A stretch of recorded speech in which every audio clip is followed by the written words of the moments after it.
And I think we need to start off, and we had this debate before we came in here, you know, are we pro SPVs into projects? Are we pro looking at co-development, financing and so forth? And basically the outcome was that everyone is pro both, and we need both. We need a mixture of both. So Alain, I'd like to start off with you, and you can give us a sense of which model you prefer. Well, thank you very much.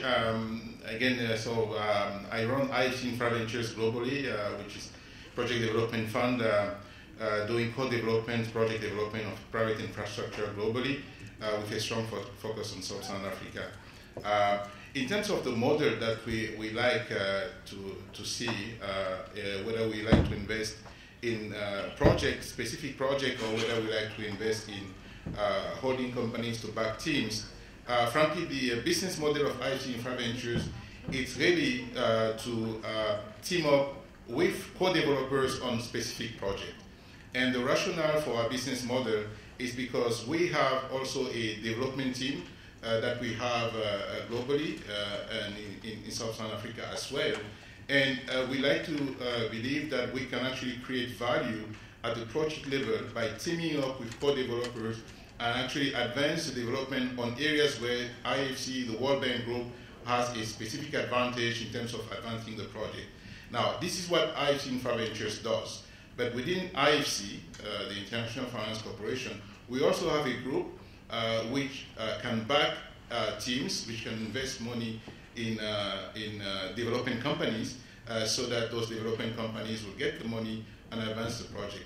So the point that we were discussing earlier is that we actually need different form of development support, which is early stage risk capital and people to make things happen.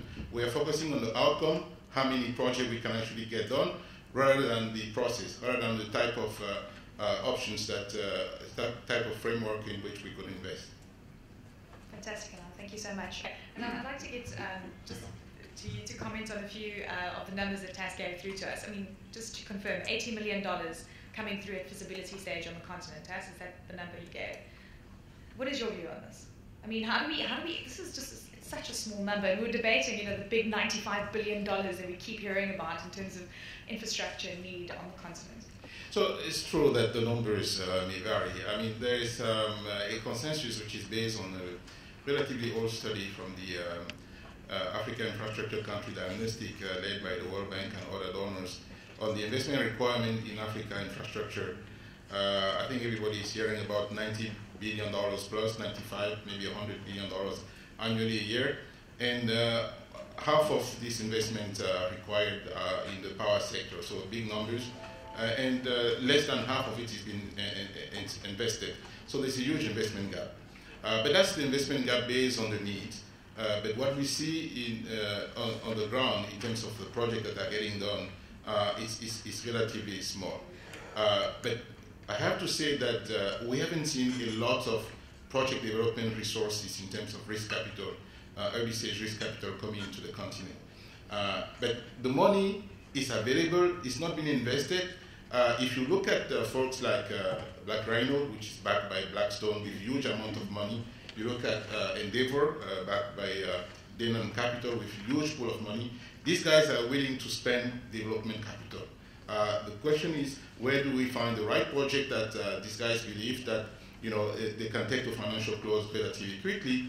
On our side at IFC InfraVentures, we have only $150 million of development capital that we can deploy fairly quickly.